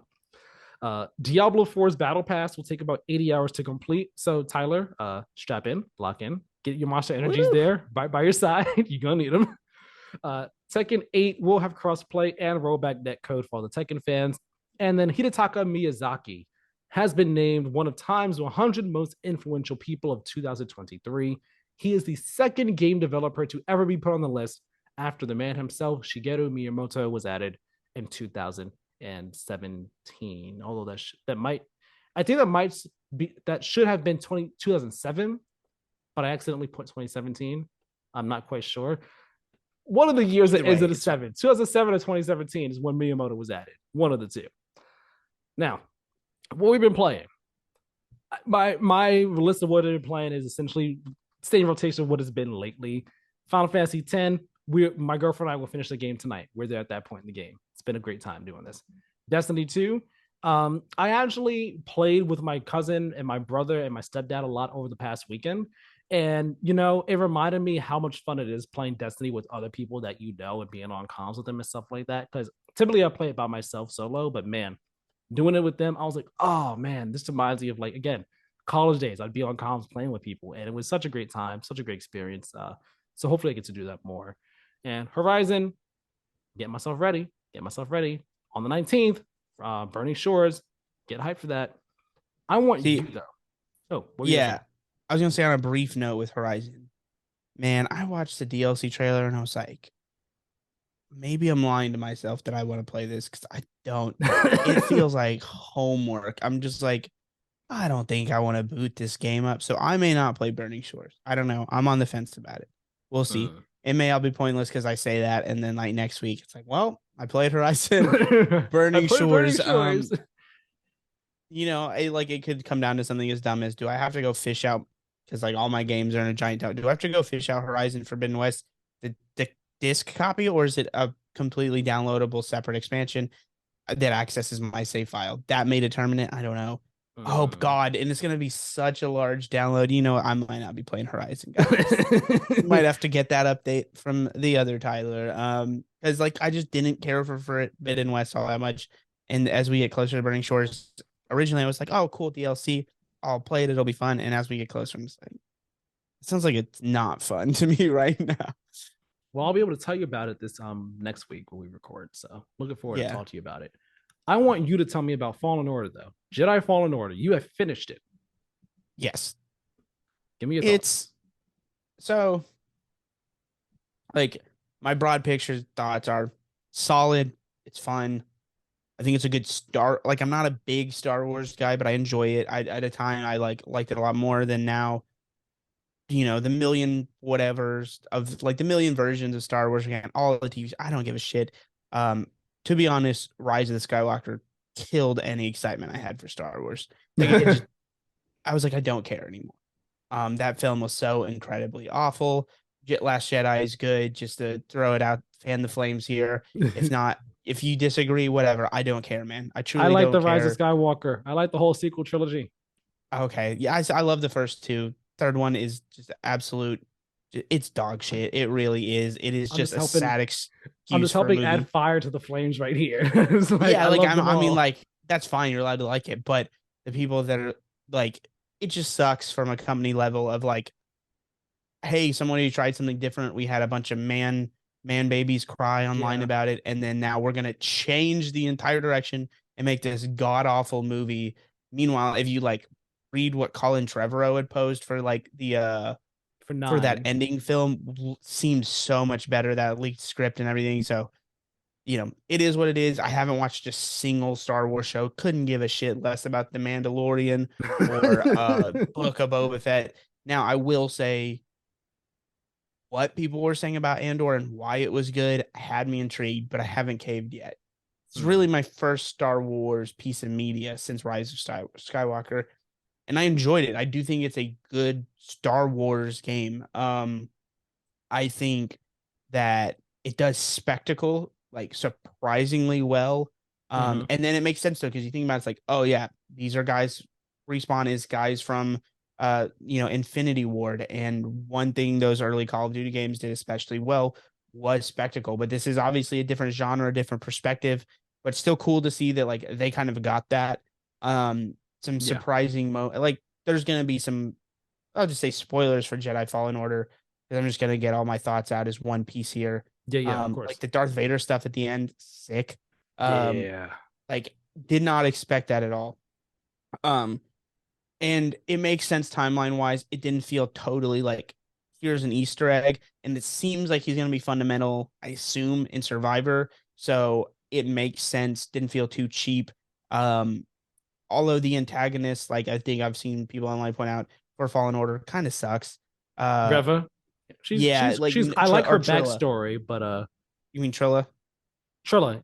Yeah, Yeah, I thought her name was Reva, but Trilla, no, whoever it Trilla. is. Yeah. And it's not her through no fault of her own. It's just kind of like a weak setup, and ultimately the story is very, here's a just like here's another gadget to go follow, or I forget what it's called, but just like when it's the same Holocron. thing in the story, just like the magical thing that you go and you chase.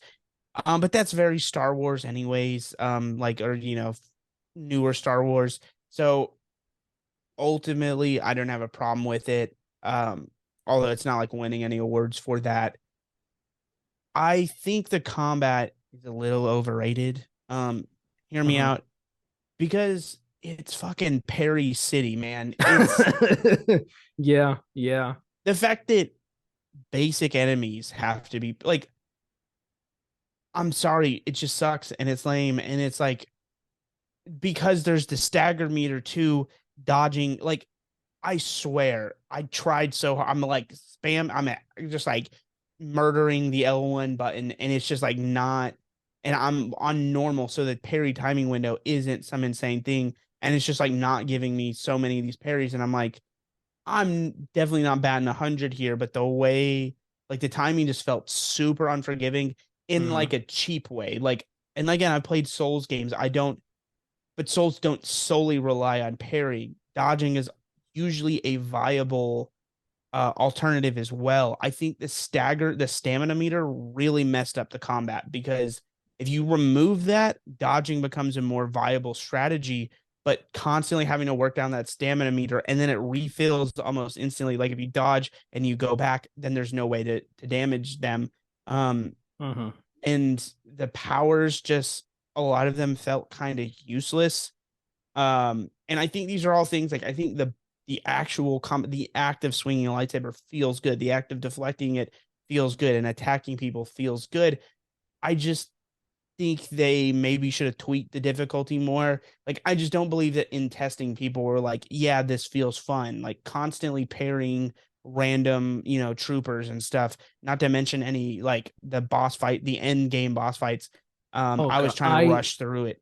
I But hated the final boss fight, and I with think Trilla, yeah, I hated it with a passion. And granted, I didn't realize I was playing on hard difficulty until shortly before this. So like my parry windows were even smaller. But oh god, I hated that boss fight because of just like the the parry. last two are insufferable. The other one with I forget his name. That's how forgettable it was. But the Oh, like on the rogue Dathomir, Jedi on, huh? on Dathomir, that guy. Yeah, on Dathomir. Yeah, that guy. Like, because the windows are just not there really. Like that's what makes Souls bosses usually so meticulously well done. Yes, those like the patterns are more distinguished, and it's not like there weren't patterns here, but like, man, the windows for opportunity were so small and your damage relatively does so little, and it's so clear they wanted you to have to grind, but it's also like, I don't want to grind because it's the combat's not fun, and B, like, every power up I've gotten has just not felt rewarding, and it's just, yeah, it was like you're close, but it just felt Souls clony. It didn't feel like you were actually there on what makes that secret sauce so good. Because Souls bosses, yes, they can be punishing. They can have big sweeping, just attack windows. But also, if you're patient, if you wait it out, you can beat them simply by rolling around and hitting them. Like, it's a meme, and it's like a whole pattern and a like thing people talk about for a reason. But it also works, and it makes the game feel doable in the sense that like Jedi Fallen Order, like, if like when you get to those last couple bosses, you're just like, okay, what am I supposed to do? Like, if you can't, if it's tell, if you like, there's no getting good when it's just like, this is my parry response time window, and it's just not matching up well. Yeah. All you can do is drop the game's difficulty, and the difficulty between story mode and Jedi Knight is insane. Like, it's just, okay, everything's super easy to versus like, why are these windows so unforgiving? I don't know. It just, getting rid of stamina does a lot though, because you don't have to parry if you can dodge and successfully whittle down their health. I don't know. I haven't watched most of the preview stuff for Survivor. If they got rid of that, that'd be cool. Because that's my core issue with the gameplay. Not that it doesn't feel satisfying or whatever. Just the enemies just feel just like too hard for their level. It's like, this is just a rat. I shouldn't have to parry a fucking rat.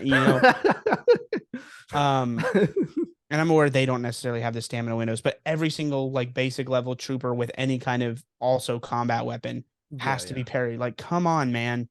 I feel you on it. And the map, I've heard they've updated the map. Like, I don't the know. worst map I've ever used in a game, I think. Yeah, it wasn't the best when I played it. It is inexcusable how dog shit that map is. Bad.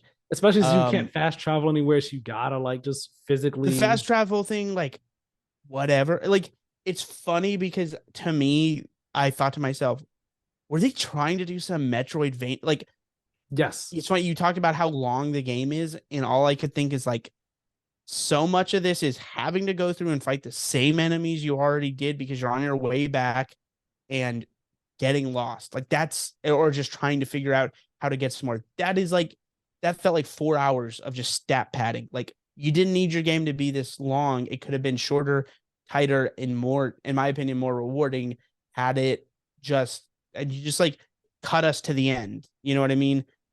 Or if you're gonna make us walk all the way back, like, I'm sorry, I don't want enemies to respawn. Like, pick or choose one of those two things. So to hear that there's fast travel, like, I did hear Gersman talk a little bit about that on his podcast. He also mentioned they stole, like, he's like, they didn't need to take that from Metroid Prime, talking about the map because he recently picked it back up. And I was like, oh man, me and Metroid Prime are gonna have a problem if this is the Metroid Prime map, because this map is terrible. Like, I forgot how it was in Fallen Order, but I remember it not being the best.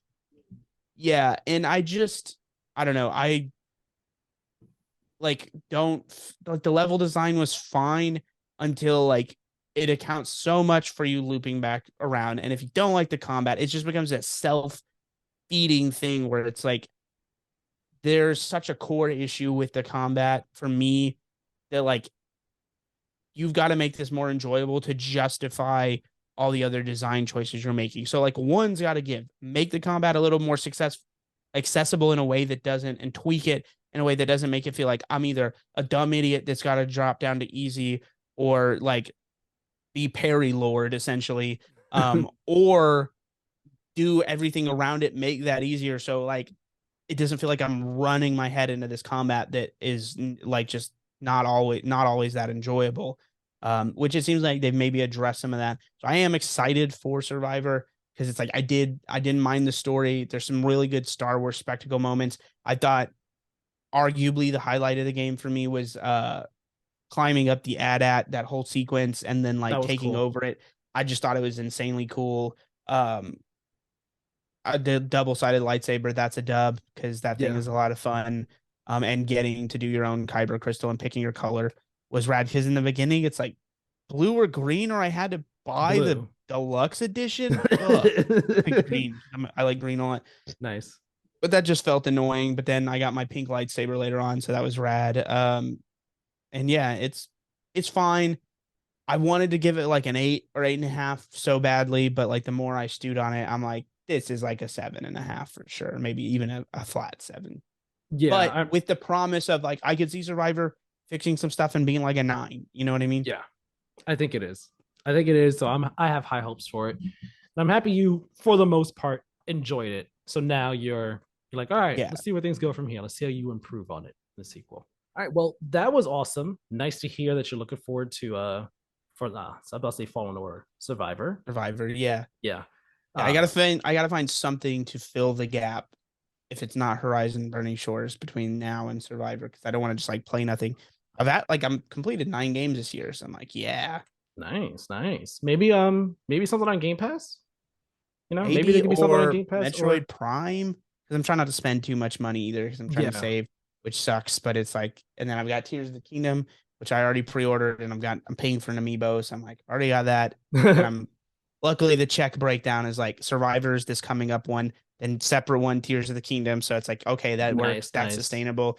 But so I basically have to pick something for my backlog or Game Pass. That's what I was about to ask. Like maybe it's something in your backlog you could like, play for a little bit, or maybe even it's like, you know what, I just want to just replay a game with no stakes. Like you could replay it for a bit, even if you don't finish it. It's like something just to play. I don't like doing that just because I feel like I need to cross something else off the list, because I also feel the exact same way. Always so long. I feel the exact same I may way do too. Metroid Prime, but like now I'm terrified of it because of that damn map. But to be fair, I think the stakes are lower key in Metroid. You're not like constant. The fear of combat is not looming around every corner. So at least if you're getting lost, you're like, I'm getting lost. Oh, and also you might die and lose your progress and blah, So yeah. But yeah, that's it for me. We hit a nice like a 2-hour mark here, basically, which I feel is appropriate for hype episodes. Yeah, and honestly, I think this one's gonna be less than 2 hours. Just because the way the breakdown is gonna be, I'm pretty sure that we're gonna be roughly around an hour 50, anywhere from an hour 45 to hour 50. I think is what the breakdown is gonna end up being like. I'm almost positive of it.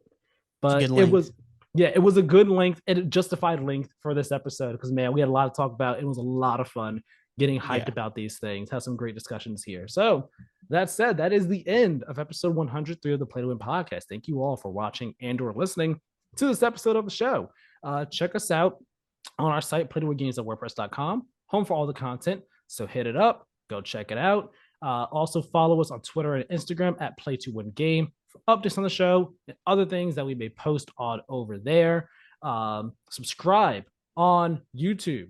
Hit the notification bell on YouTube and subscribe on podcast services. Leave that 5-star review. So greatly appreciated. Leave a comment down below and a like on YouTube. But leave that comment down below, letting us know, all your thoughts on everything that we talked about this episode. Were you surprised by Immortals of Aveum? Are you hyped for it? Are you like just on the super hype train for Final Fantasy and Legend of Zelda Tears of the Kingdom? How are you feeling about Redfall's 30 frames per second? Are you one of those that's like, this is an abomination to Earth and a gaming community at large, if this cannot stand? Or are you just like, this is fine, it is what it is? And how sad are you about Dreams being shut down. And the Mario movie. Oh my God, we talked about so much this episode, way more than we really did. It was a great episode. Oh man, so much to talk about. Tyler, where can people find you? They can find me. Sorry, my cat's in the way. They can find me at Good Game We Lost on TikTok, Instagram, or YouTube. Nice. Preferably YouTube. Preferably. Go hit him up over there, people. Hit him up there. And you could find me. That's the most realistic path to making money, guys. Yes, it is. Yes, it is. Help the man make the money. Help him make that dream money. You can find me over on Twitter at Tyler Miller2496. I'll be posting a lot of screenshots from Burning Shores over there, almost certainly. I posted some from Forbidden West, my recent replaying or reacquainting myself with that game. So I'm looking forward to diving into that from photo mode with Burning Shores. That said, thank you all so very much for watching and or listening, and we'll talk with you all next time. Have a great one. Have a good one, everyone.